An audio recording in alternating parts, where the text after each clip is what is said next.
This is Edward October, host of OctoberPod on YouTube. Hear that jingle jingle? It could be Kris Kringle, or a home invader looking for an open window, a jilted lover looking for revenge, or a disgruntled coworker hoping to spike your eggnog with arsenic. The girls of our true crime podcast are always on Santa's nice list, but the crimes they discuss are very naughty indeed. Listener discretion is advised.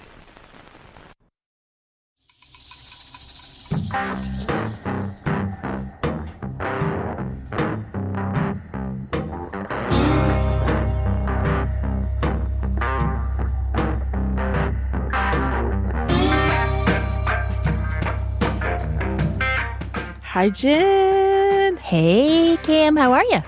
Oh, this is it, right? This is a big one. The biggie. The finale. Not only is it the very last Nightmare Before Christmas on day 12, but it's also the last OTCP episode of 2020. 2020. Hey, does that mean, are we starting our, third season, fourth season? I like to say that it makes us sound professional. Sure. Season. Our third season has now concluded, and please join us on January, what day is it, 16th, 12th, 14th, 13th. Whatever. I believe 13th, we will be January back. 13th for an all-new, exciting Season 4 of our True Crime Podcast, where we will bring you very special episodes. Exactly. So we will be back on January 13th. We were going to do the first full week back, but the very end of January, the very end of December, I should say, right before New Year's Eve, I get to have oral surgery. Woohoo! So we're scheduling it a week later just so I can speak. So anyway, yeah. Should we start? All right, well, I'm excited. I say let's do it. All right. Let's do it. We've been waiting for this for a while. Well, Let's go. like I said, it's the very final episode of 2020. And so far, we've traveled back in time and we've gone to other countries like the UK. We've been to Australia and Japan. Mm-hmm. But this final episode, Cam and I are actually circling back, and we're going to do a case that's been in our own backyard. I don't know this. Do I know this? You know this. I'm excited. Oh, you know this.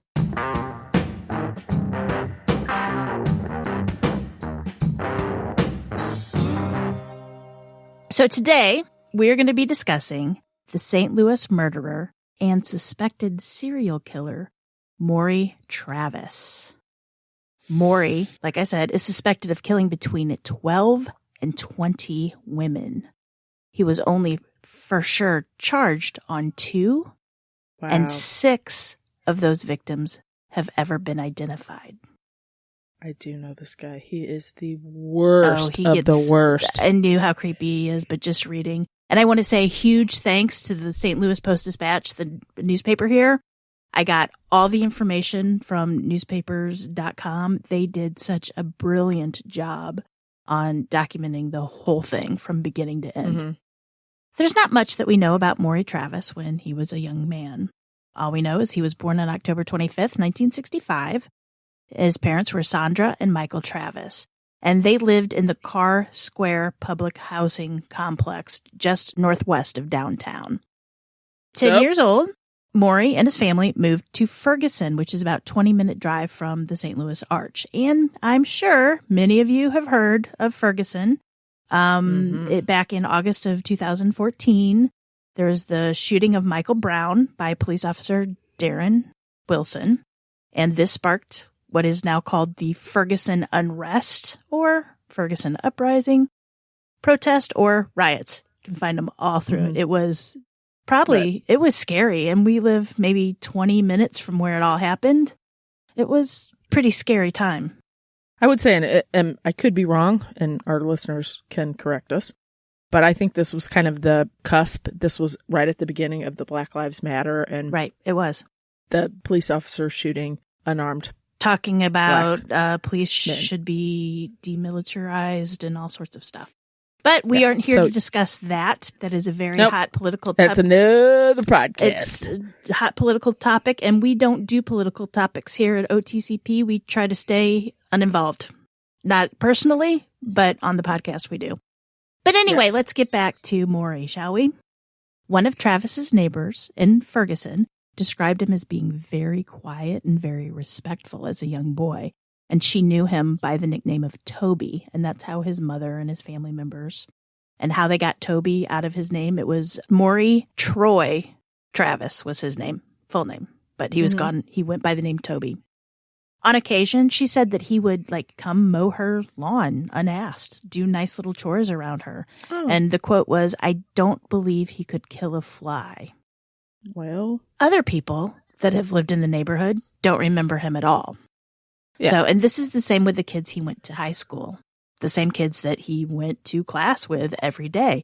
Records show he was a student at McClure High School in 1982 and up, yet there's no photos of him in the yearbook. One teacher remembers him, and she described him as, quote, "a very quiet and withdrawn, incredibly quiet for a teenager." And she said, even the quiet ones can be noisy sometimes, but not him. Records also show McClure School shows that he did receive his diploma in 1985 when he was 19 years old. Maury then served 2 years in the Army Reserve, and he worked as a medical and dental assistant. And he also worked for various local trucking companies and even volunteered at a nursing home. So he seems like a good kid, right?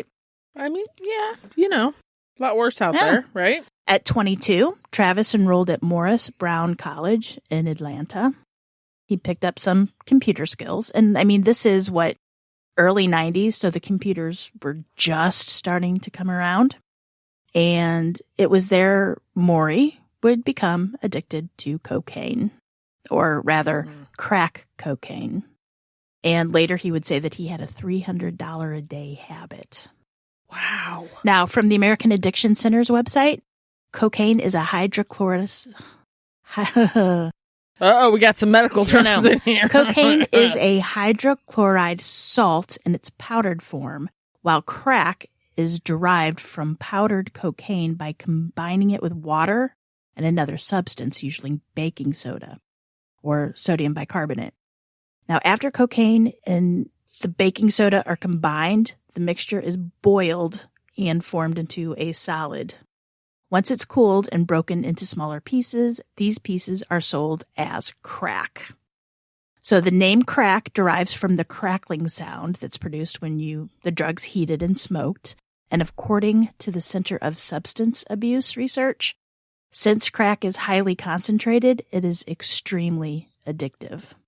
Now, that is from all those websites taken verbatim, because basically the only thing I knew was crack takes effect quicker and it's cheaper. Mm-hmm. And, I just remember it as, that's it. They always have epidemics, like the drug of the time epidemic. And I remember when we were in high school, it was like the crack epidemic. And we're like, oh, what is that? Yeah. Because, we were like little kids, but it was all over the news. It made the cover of Time and Newsweek and all that. Oh, yeah. And one of the big insults was your mom's on the crack pipe and stuff. Yeah. I mean, it was a big, Oh, yeah. like those yo mama jokes. Yeah. It was huge. Spring break brought Travis back to Ferguson in 1988. And that's when he started having serious run-ins with the law. Why? Travis needed cash to support his drug addiction. So he robbed 5 shoe stores in a period of 5 days. Yikes. The St. Louis County detective who arrested Travis said, quote, "He was respectful and quiet and reserved. He wasn't your typical type of criminal." In January of 1989, Travis pled guilty to the robberies, and 6 months later at his sentencing, Travis told the judge how he had gone through rehab and he was now clean. Quote, "I got all that stuff out of my system," he said. One of the documents in Travis's court folder, this is kind of fun, is a letter from former United States Rep. William L. Clay. And, it's written on all the big fancy government letterhead and the stationery. And he wrote the court and asked them to show leniency for Travis. Quote, "I have known Mr. Travis and his family for a number of years, and I feel he is deserving of special consideration in this matter. Since 1988, Mr. Travis has conducted himself in such a manner as to pose no threat to society. I am pleading that he be given leniency and probation with the condition of voluntary service at a charitable community agency. Right? Best part? Uh-huh. After Travis was arrested for murder, media went and they asked Clay about the letter. And he's like, oh, God, I send thousands of those letters. I knew. Yep. And I don't remember Travis or his family at all. Yeah, I don't know. Nope. Yeah. So what? Yeah. Anyway. Maybe you should be a little bit more, picky about letters. That's probably maybe why he's former rep. Anyway. Travis was sentenced to 15 years in prison. And within 2 months of being at the Farmington Correctional Center, Travis wrote the judge and asked him to please reconsider his sentence. He wrote about the rapes that went on, although he didn't say that he was raped. Just the in the prison rapes in jail? General. Yes. Oh. Uh-huh. He wrote about the tight living quarters, about how the food was bad quality, and how it was so easy to get drugs. Yep, sounds like prison to me. I watched 60 Days In, and let me tell you, you're not supposed to be comfortable in jail. No. Also, I mean, I could never do jail time. I'm too pretty and too. Here's the one thing. Let me just tell you right now. They don't get a pillow. I was like, oh, I could do it. And then I realized they don't get a pillow. They get a blanket. And I'm like, nope, I'm out. Plus, I have bad feet. So I need good arch supports. And they don't get that either. So I'm out. I can't do my prison time. Okay, go ahead. Here's part of the letter. It says, quote, the condition here are excruciatingly tormenting, to say the least. Staying in my cell and crying myself to sleep most every night will not help. But it is so very hard to believe this has happened to me. The whole situation is horrid and phantasmic. If it weren't for such a caring cellmate, I'm sure I'd committed suicide after my first day here in this institution. Travis basically asked the judge to get his 15-year sentence to be replaced with a 120 or 180-day shock imprisonment, whatever that is. I have never heard what that is. I don't know. Do you? I don't know either. Of course, I don't think the letter worked, but Travis was paroled on June 4th, 1994, after only serving 5 years and some odd months. Travis would actually be sent back to prison 2 or 3 more times for having drugs on his person, which, of course, is a violation of his parole. So that's all we know so far about his past. So we're going to go into the murders. On August 6th, 2000, the St. Louis paper ran an article titled, quote, Neighborhood worries, but police aren't ready to say serial killer. After the body of 61-year-old Maury Shields was found in East St. Louis. She's 61? She was 61. Maury Shields was found lying on her back with only a pair of ripped, blood-stained underwear on. Yvette House, 33 years old, was found on February 2nd of that year. Her body had been there possibly a month or so. She was almost skeletonized. There was a crack pipe and a lighter found close to where her body lay. Another woman, Cerise Johnson, was found in a trash bag, nearly nude. She was found within 24 hours of being dumped. On May 18th, residents reported a dog walking around with what looked like a human leg bone in its mouth. When police investigated, they found 2 trash bags, each holding the bones of one had 31-year-old Ramona Sidney, and the other had 38-year-old Tracy Williams. All these women frequented the Princess Motel. That's the in East St. Louis. In East St. Louis. Now, East St. Louis, I go into it later. East St. Louis is right over the Chains Rock Bridge to go into St. Louis, right? And it's in Illinois. It's not really in St. Louis. So Louis Haywood, who not only worked at the motel, but he also lived there, said that the Princess Motel had a reputation as a haven for sex workers and drug users. And he said, quote, they'd, the victims, come here with every type of man, black, white, red, green. I'm going to say he's probably lying. I have never seen a red or green man, but that's different. Green? Martians? Yes, you have gin? And this really... Wait, Martians was really... I'm sorry, that was racially mean against people from Mars. Sorry. Aliens. Well, we're all inclusive here. We love everyone. That's what I'm saying. I wanted to and I'm only mentioning this right now. And a lot of the things that I've found on Maury Mary Shields is mentioned as being a possible victim of Maury Travis, but it's never been proved.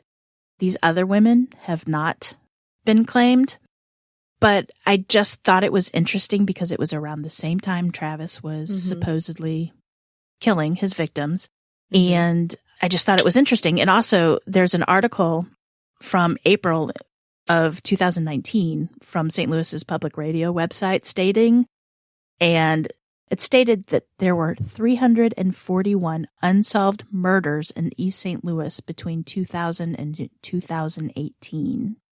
And that is shocking. No wonder St. Louis is always at the top of the murders in the United States. And that is only unsolved.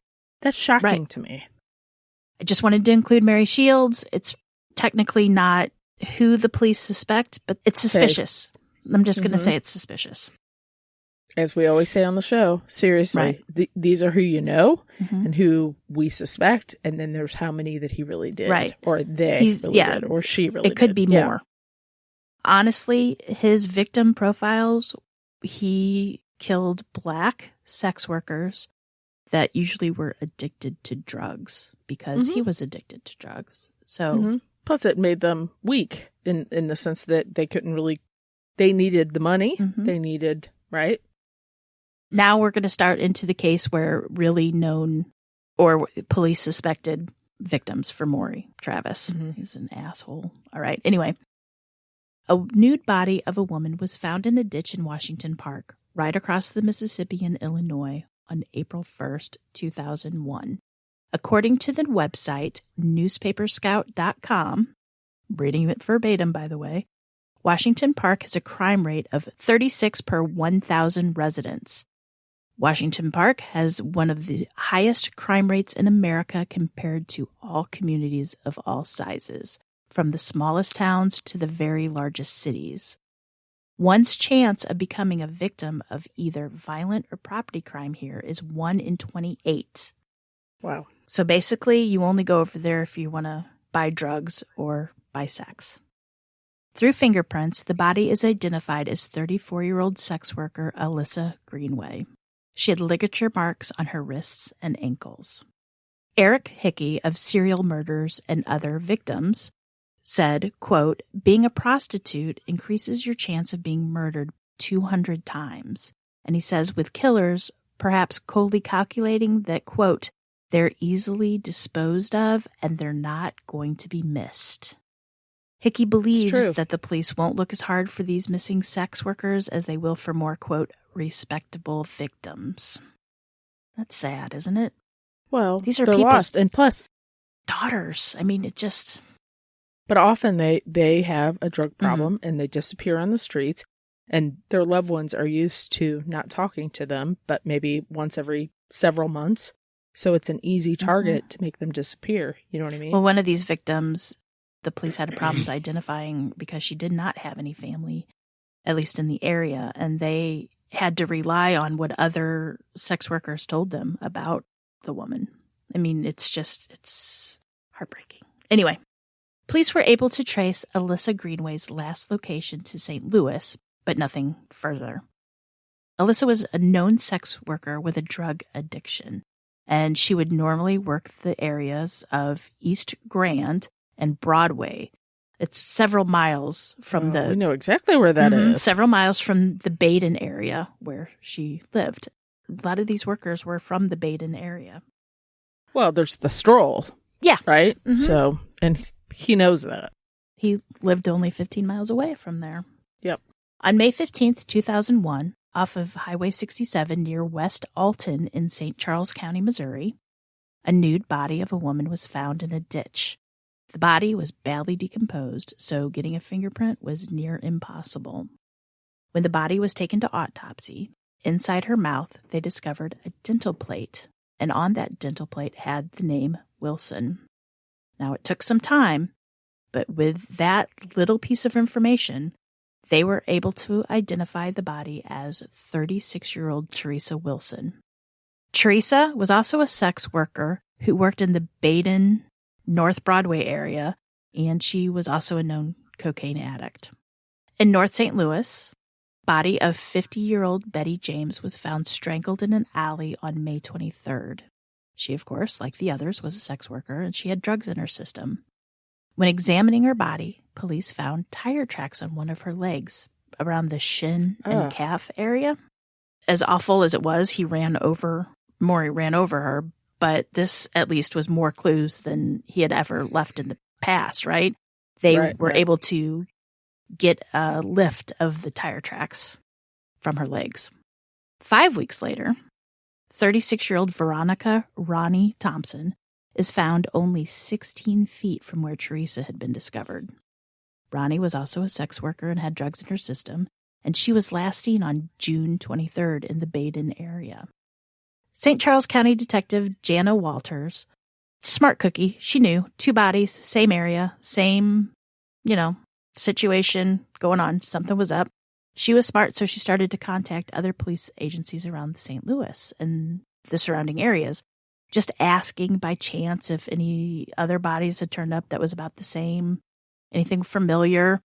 Lucky for her, Agent Jimmy Walker with the Illinois State Police contacted Jana Walters, and he's the guy that had been working on Alyssa Greenway's case.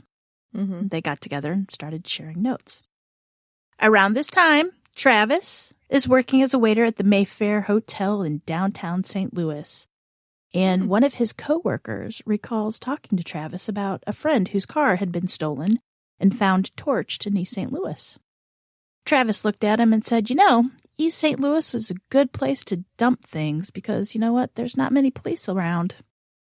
And if they're not paying attention, the bodies of at least 4 of Travis's suspected victims were all found in the East St. Louis area. I wonder if he just thought, obviously he thought they were throwaways, right? But did he really think that he could just take human life, go over there and dump it, and nobody would follow up with that? Obviously, some of these remains were just skeletons.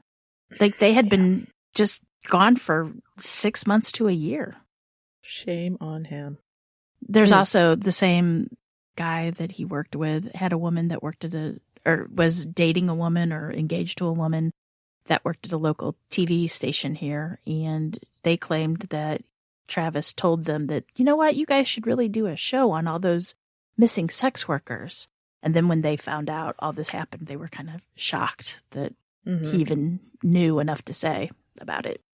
So now things were starting to come together, and the St. Louis Police Department decided that they were going to form this multi-jurisdictional task force. They could no longer deny that, there is a serial killer in the area. Captain Harry Hegger was put in charge of this task force. So months go by, and they comb the streets. They're talking to other sex workers, trying to see if anybody remembers these women, if they happen to remember the last client or John, or that these women were with, or they're just asking everyone, everybody that was looked at and needed to be looked at.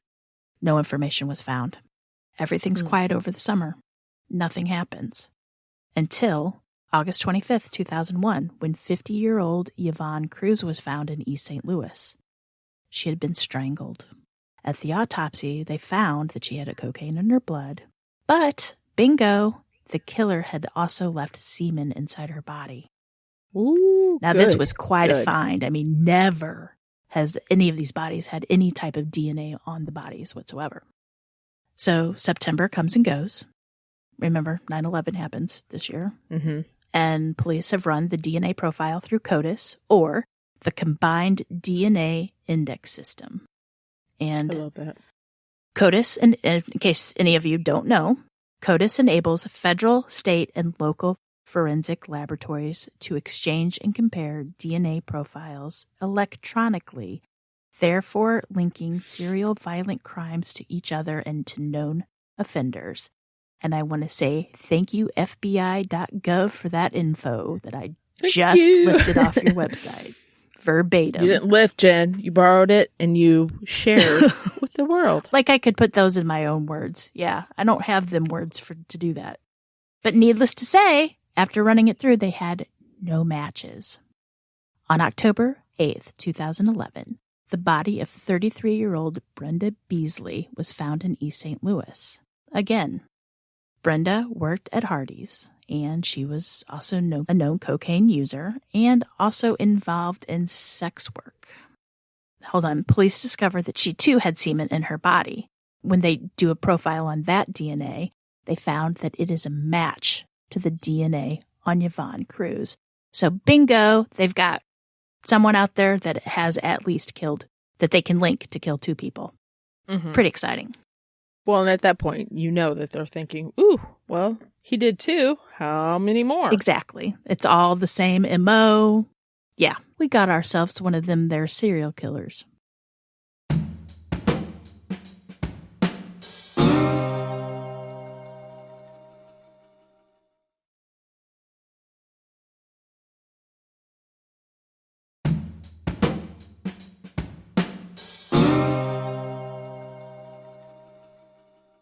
Since there wasn't a match to the DNA in CODIS, police start to take samples from local suspects. Now, this is a very slow, arduous process, and unfortunately, nothing is ever found. Nothing comes about it. It's not a TV show. I think that people think that, like on CSI or those other shows, it's like, and then the results came back. Often it's 9 months, year and a half. I mean, it's some time. Yeah, like I believe just trying to find who the Teresa White was took at least 2 or 3 months just trying to figure it out. The sheriff had to go door to door to different dentists, Right. I mean, it's not easy work. It's a lot of footwork. Now, since the beginning of all of this, bodies have been found every 5 to 6 weeks. But since Brenda was found, the bodies stopped. No more remains were found through the rest of the year. And the police force theorized that maybe the killer was in military and had been called up due to 9/11, or maybe he had been put in jail. Oh. I'm going to say, ding, ding, ding, ding, somebody had drugs on their body and broke their parole. But that's easy for me to say because I know this story. In January and March of 2002, 3 unidentified skeletons are found in different areas in Illinois. And at the time, police don't connect them to our serial killer here. So no new leads or bodies. Police are at a loss. They don't know what to do. It's stalled. The case has gone cold. In May, Bill Smith from the St. Louis Post-Dispatch writes an article focusing on Teresa Williams and the other women whose bodies have been found. In fact, like I said earlier, I got a lot of my info on this case from his articles. And another one by the name of Bill Bryan wrote a bunch of good stuff on it. Mm-hmm. In these articles, Bill Smith humanized the victims. He showed the public that they were more than sex workers. They were more than drug users. They were actually women that had family and friends that loved them. And they were human, basically. 5 days after the article was published, Bill gets a letter. And the letter says, quote, "Dear Bill, nice sob story about Teresa Williams. Write one about Greenway. Write a good one, and I'll tell you where the others are to prove I'm real. Here's directions to number 17. Search in a 50-yard radius from the X, and then put the story in the Sunday paper like the last." And with the note... I bet he was... can you believe that? No. And with the note was a map that had been printed from a computer. So, of course, Bill does what any good, normal human does. He tells the police, he turns over the note and the map to the cops. And boom, they go out immediately and they follow the map to where the letter writer said that the body would be. And sure enough, bam, human remains. Wow. They found the body at one part and the skull like 50 yards away from the others. So then they for sure knew that the letter writer was serial killer. Yeah, they knew. Yeah, he wasn't some. He wackadoo. At least knew where the body was. They knew it was a killer, and they were happy. They were close. They were going to catch the serial killer. It's the first. I mean, they hardly had any clues, and then bam, here's this letter that basically proves that he's there, and then there's another victim for him. So the police are now, they're going to catch it. They know they're going to catch the serial killer, and they go over the letter and the map, and they're trying to find clues. They're trying to find DNA. They're trying to look at this, there's nothing. They looked at the paper. The paper wasn't special. It couldn't be traced anywhere. They were stumped. And then somebody looked at the map and they're like, okay, it's been printed at the computer. And you know, when you print something from a website and you know, at the top and bottom, and it has like the little URL and all that kind of stuff, that had been chopped off, right? So it was just, he cropped it basically. What they did is they sent the map to the Illinois State Police Cybercrimes Unit. And then when they picked it up, they're like, huh, yeah, it looks like it's been printed from Expedia.com. Right? Okay. Hey, buddy. Yeah. Maybe. Oh, yeah, I print off Expedia all the time. Yeah. Oh, that looks like a Google map. Anyway, it was recognized. So what they did is the state police called Expedia, and they were able to get a log of every computer that had logged on and used those coordinates that where the body was found. That's amazing, isn't it? That amazing? I was just going to say that. And then through that, they were able to get the IP address of the computer that did it all. Right. And like that, within hours, they were on their way to meet their serial killer, Maury Travis. I hate to say this, but I almost wish that people would not have come forward and let all of us, regular people, know what computers can do. Because remember, BTK was caught the same way. You know what I mean? And that, I don't know. But seriously, who would have ever thought that you would print out something and somebody would go, oh, yeah, they got that from Expedia. That's because it's a certain style, I'm assuming. Yeah. You know? It's just... I don't even know if Expedia is still around. Isn't it? I just think it's a travel place now, isn't it? Expedia.com. I used to buy plane flights when I lived in California from there, but yeah, I don't know. Isn't like William Shatner, the spokesperson there at one point was that Expedia? I don't even remember. I don't remember. I don't know. Yep, me neither. It's 7 a.m. on June 7th, 2002. With a search warrant in hand, police banged on Maury Travis's door. Travis opened up the door wearing only his underwear. He didn't seem surprised to see the police at his door at all. The only thing he did was he just asked him why they were there so early. One officer said, well, you know why we're here. And Travis nodded.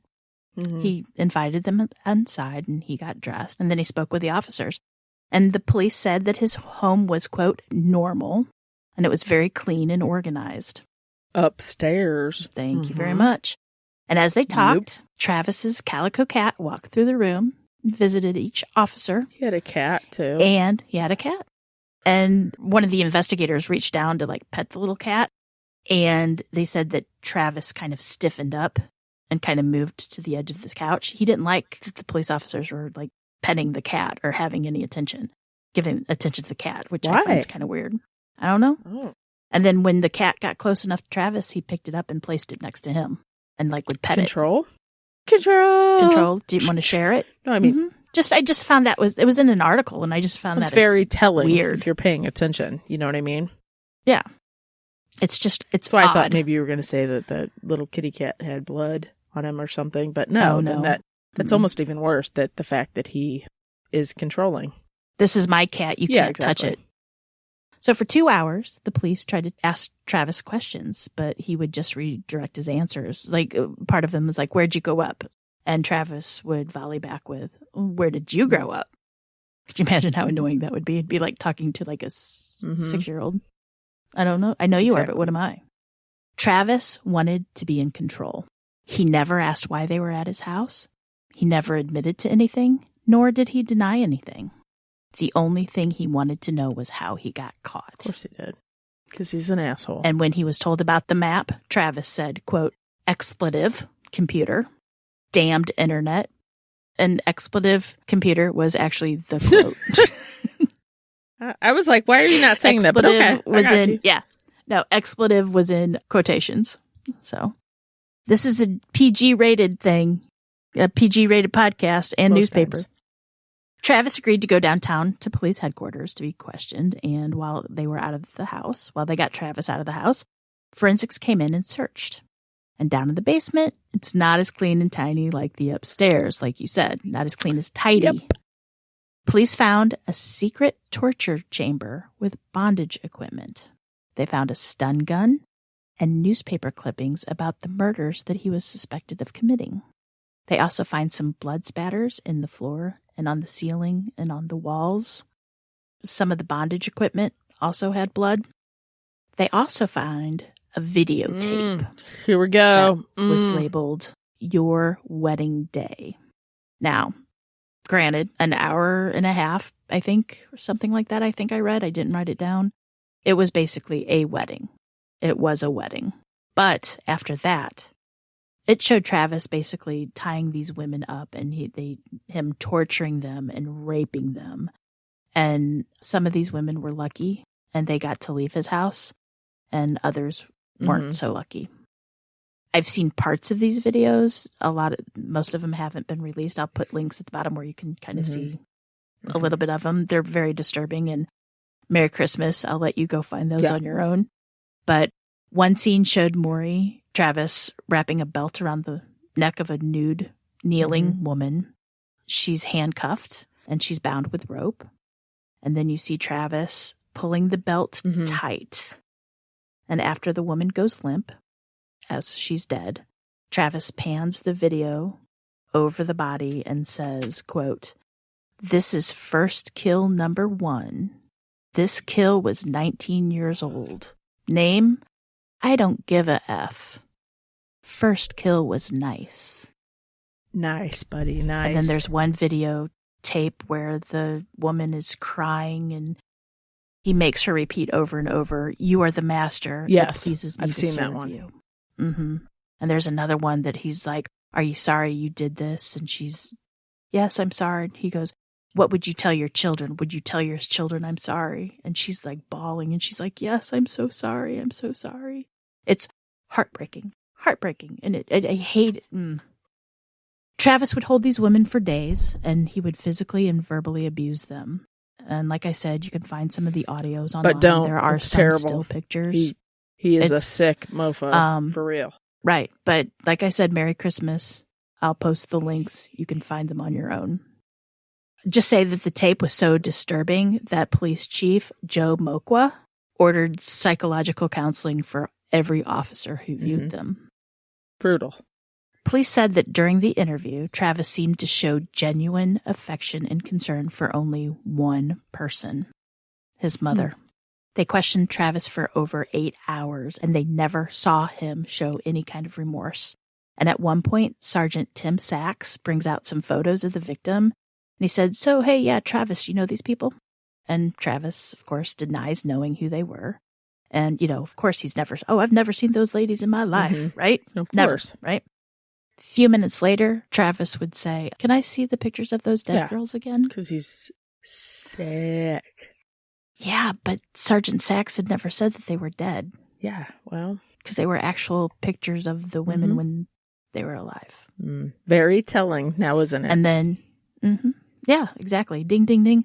And at one point during the interview, the police were saying something to him, and Travis just kind of like drops his head and is like, "I'm toast. I'm toast." See, and that's the thing. So he really wasn't insane by the court. Do you know what I'm saying? Like he could not be. Well, and was never found out. But you know what I mean? He wasn't insane. He knew what he was doing. Is my point. Yeah. He knew it was wrong. Right. He knew what he was doing was wrong. Captain Harry Hager offers Travis something to drink, and Travis asks for a soda. He finished it and threw the can away. And Captain Harry Hager, being smart officer there, he took the can to get it tested for DNA. And bingo, Travis's DNA matched the DNA left on Yvonne Cruz and Brenda Beasley's body. They had him. Good. They got Good. him. Well, they at least had that for those two. Was That's with all you the need. women. And since there is semen in the body, semen don't last that long. You know what I'm saying. Police also checked the tires on his car, and the tread matches the tire marks that were found on Betty James's leg. Too much of a coincidence for it to not be him. So when the interview turned to interrogation, the questions became more in your face, very more direct. Travis requested an attorney, so they had to stop. But Travis did tell them, "I'm not going back to prison." 3 days later, Travis hanged himself in his cell. Now, of course, there is speculation that he had help, kind of like the old Jeffrey Epstein thing. But and only because really he had a pillowcase. He had a pillowcase over his head, and his hands were tied behind his back, and he had hanged himself. So, it's kind of weird. A little hard to put that on there and then tie. Yeah, I right. Clayton Police and the St. Louis County Medical Examiner agreed that while it was weird, it's still a suicide. And he was supposed to be on suicide watch. And I think often, though, they're on suicide watch, and maybe, just maybe, people kind of tend to look the other way when the crime is because they're horrible. son of a bitch. Yeah. Well, okay. Or that. Whichever way you want to put it. Well, and there were 3 of the correctional officers were reprimanded. And I can't tell you the last time that in St. Louis City that I know of that there'd been a prisoner that has committed suicide before. Yeah, it's been a while. On suicide watch. I mean, it's odd for St. Louis. It might be not for other places. I don't know. I haven't. Or maybe really we don't even know, though. Maybe they don't even tell us all that either. That's true. I don't know. Yeah. But anyway, it's ruled a suicide. But before he did, he wrote a note to his mother. And of course, it was a suicide note. And in the note, he apologized for any grief that he had caused her or the family. And he said that she was the best mother a man could ever have. He also wrote saying that he had been sick in the head since he was 14 and he had never felt normal or happy at any time of his life. So he's dead, which is very sad. No, but that just, I know it's cruel, but it's very sad because. Sorry, the way you said that. Okay. Yeah. But it's sad because there's no closure. No answers. Yeah, for anybody. No answers. He can't identify his victims, but from what it sounds like on the tape, he doesn't even know their names. So they will never be identified. He said that there was only 17, or this is body number 17, but he's suspected of at least 20. And this is kind of when it gets scary because they had all this. As if the rest of that wasn't scary. I know. But okay. But I know what you're saying. As he was dead, but the police had all this evidence of that they collected from his house, and they were still going over it. In a pile of paper, they came across blueprints that he was using to turn his basement into a big sex dungeon. Yep. The sketch was for an 8-square-foot area that had 2 cells, each cell being 2 feet wide and having their own doors. And judging by the writings and newspaper clippings found, they determined that Travis had been planning this for 9 years. 9 years. And the newspaper clippings that were found were about Katie Beers. Do you remember this? I do. She was a 9-year-old that had been kidnapped by a family friend in New York. She was a 9-year-old girl from New York State, I believe, and she had been kidnapped by a family friend, and they had held her in an underground bunker for 16 days. And this happened like in 1993. They found her, but still scary. So he got that idea to keep That's his where he got slave. the idea. Yeah. That he was going to keep him underground. It happens a lot. Like people see something and then they're like, yeah, I want to do that. Yeah. Ugh. Police also found rules that Travis had written out, and they were things like do not talk or scream, do not touch the doors. There were notes on how to control bigger women.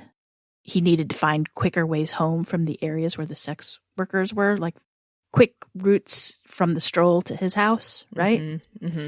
They even found like a shopping list with items. He wanted like 2 pairs of handcuffs.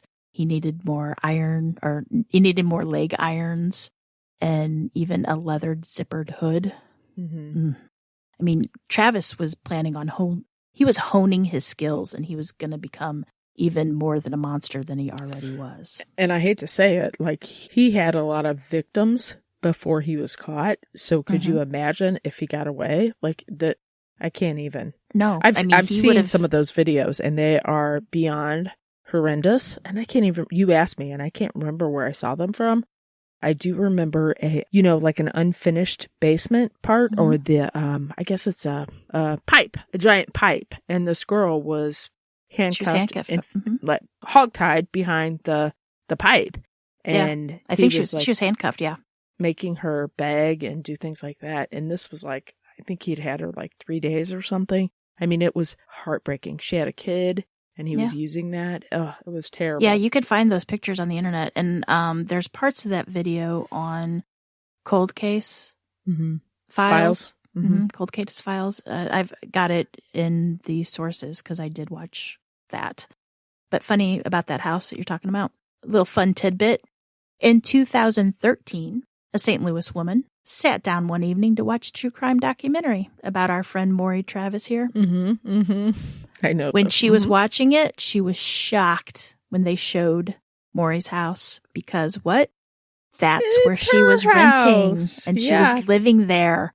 And it popped up on the screen, and she was shocked. She's not okay with this. In fact, her 2-year-old little family member used to play down in that basement.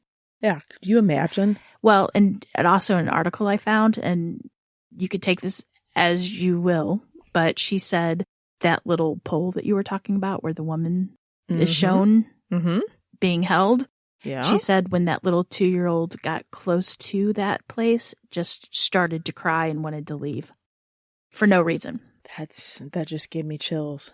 It's brutal. And you know what? I do have to say, and I could be wrong, but I think when you buy a house, they have to acknowledge, they have to tell you, they have to disclose if anybody was murdered or killed in the house, right? Well, funny you should say that because this lady tried to get out of her lease, claiming that she needed to be she should have been told, right? Yes, I think Missouri doesn't have that.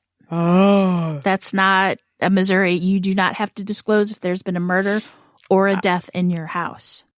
So look she at could this not. Beautiful 3-bedroom, 2-bath ranch in Ferguson, Missouri. It's beautiful. It's super cheap and it's great. And I can see the house because I know what house it is. Right? I can see it. But yeah, she could not she could break her lease, but she'd lose all her money. Yep. But funny thing is, her landlord that wouldn't let her out of the house, the lease, it's Travis's mother, Sandra. Shut up. Shut up. Yeah. So Travis's mom did not divulge to the renter that her son killed people in there? No. She doesn't have to. She's not legally. No. And she kept it as a rental home? Are you freaking kidding me? Wouldn't she sell that and let somebody rip it out or tear it down? I don't know who owns it now, but yeah. It's one thing. I mean, his mother's not to blame in any way, shape, or form for what Travis did. Would you? Come on. I'd wash my hands of it. You're done. You're done. But I guess if you need the money and you want to sell the house, then sell it and sell it saying this is what happened here. Or blaze the house down, raise it down to the ground, nothing, set it on fire, torch it, whatever you have to do. And then he was brutal to those women, you know? Ooh. Oh yeah. He tortured them, tortured them, and verbally abusive. And he was a son of a bitch. There's no saying he's not. Nope. But yeah. Merry Christmas, everybody. Yeah. Well, here's my connection to this. And I said I'd say it later. So I had a student teacher of mine, I think it was like 5 years ago. And we were talking because he knew my fascination with true crime. Of course, we were talking about stuff. And he goes, ooh, I got a story for you. So, and I believe it was his sister worked in St. Louis with this guy who shall remain nameless, but now we know, worked with this guy, and he was kind of creepy, kind of weird, whatever, but, okay. And I guess one day he was acting funny or something, and she kind of commented about it, and he goes, what, do you think I'm a serial killer or something? And it was him. It was Maury Travis. And wow. I mean, see, he knew what he was doing. Totally sane. He knew it was wrong. And his mom, he was sick. Yeah, his mom was never a prostitute, right? Like, that's not why. As far as I know. He had that anger. And trust me, if there is any psychological profile on him, I didn't find it. Because like I said, it was mostly through. There's not a whole lot out there. Archive St. Louis. Yeah, there's not a whole lot out there on him because he killed himself. I think if he would have stuck around, there'd probably be more, but I'm sure he felt that the sex workers were easy targets and he needed to kill. And who knows if he would have progressed on to others besides the sex workers. And can I tell you, it was this article, every time it was always prostitutes because it hadn't changed over to the, the correct term, sex workers. Yep. It was, and that's shocking to see. Like because you're used to now looking at, they were sex workers, blah, blah, blah. And then you're like, prostitutes. They're prostitutes. And It's like, it's so crass. Prostitute is such an old word, so I don't think it almost seems crass now. I just think that us old folks, that's, or other words that we won't I don't know. Right? And that whole article about the Princess Motel and just how that's so 5 creepy. bodies were found there within the year, and police are like, well, we could have a serial killer, but I don't know.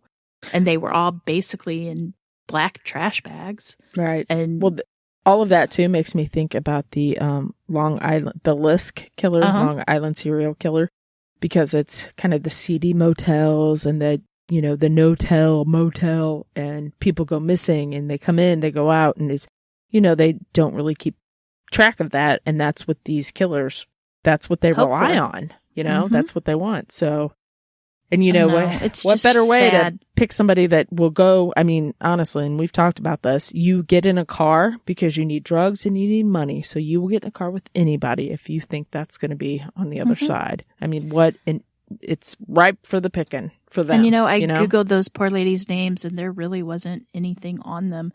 That article was the only thing that popped up, which is heartbreaking to me, that there's not anything more of those murders. I just hate that. Yep. I agree. Not to be a Debbie Downer, but it's a murder podcast, Jen. You can be a Debbie Downer. But still, all those women are just gone. There's nothing to the killer. They're objects. Honestly, I know he doesn't. But care. they're not objects. They're human beings. Well, of course they're not. But they were once somebody's baby that they took care of. It's awful. Well, that was a good one. Terrible. Yeah, terrible. It was, and I knew about the dungeon, but I didn't know it had anything about the Katie Beer story. Yep.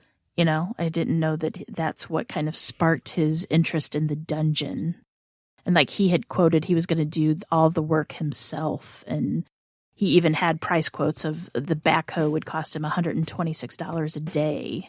It'd be interesting to see if he ever reached out to contractors to see about that. Could you imagine saying, hey, I was just wondering if I want to make... Well, he didn't want anybody to know he had the dungeon downstairs, so he was going to do all the work himself. Ugh. C'est la vie. See you, buddy. So anyway, that's the case. That's it. That's all we have. Is the end of our 12 days. We did it. High five. Woo-hoo. And today only took, 5 hours to do a 2 hours of episodes? 2 episodes. Yeah. Yeah. Anyway, thank you guys so much for listening to our series. And thank you so much for listening to our podcasts. We are very, very grateful for you all. Merry Christmas. Each and every one of you. Happy Merry Hanukkah. Christmas. Happy holidays. Thank you guys so much for Happy New Year's. Being a listener, and being our friends, for God's sakes.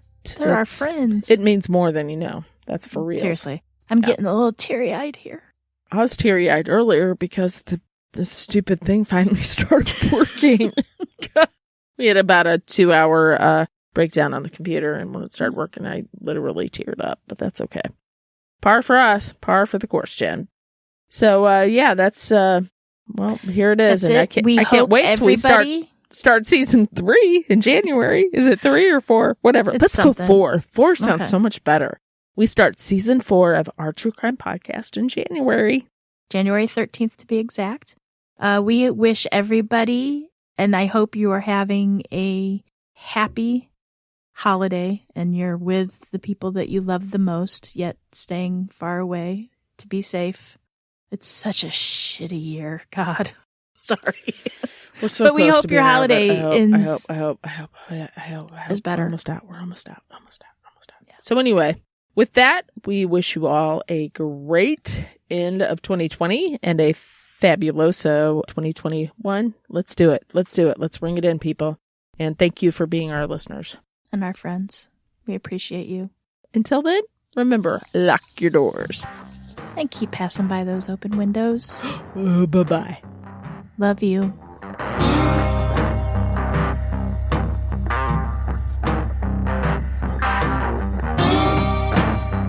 Today's episode was researched and written by me, Jen. For more information about this episode, as well as all other sources, please check out our show notes or the podcast website at ourtruecrimepodcast.com. Our True Crime Podcast is developed and created by the hosts, Jen and Cam. Original music and audio mix of all our True Crime Podcast episodes is courtesy of Nico Vertesi from We Talk of Dreams. You can reach Nico at wetalkofdreams.com. Listener discretion is provided by Edward October from OctoberPod VHS. You can find all of his great works on YouTube.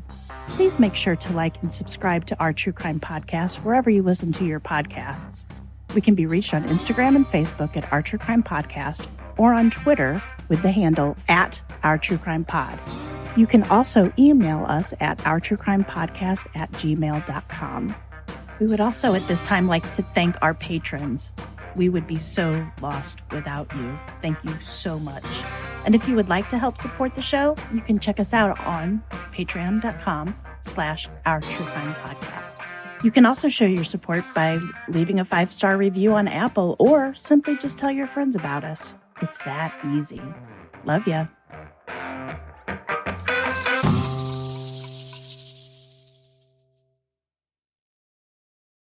I am so ready. All right. So there's not, nope. See, there's our so's again, right? So we should have we should have a side kicker podcast, the So podcast. And whatever's. And it would just be like us. So Jen, did you hear about So? And like conversation starting with So. Okay, go ahead. All these women all these women frequented. Is that the right word? No, that is not frequented? The right word. Why can't I say that now? There you go. Frequented. All these women hung out. This. Agent Jimmy Walker, and this makes me laugh because I just want to say dynamite. I was just going to say that, but I was like, don't want to make fun of his name, but good times. Yeah. All right. Got that out of my system. That's for anybody that doesn't know.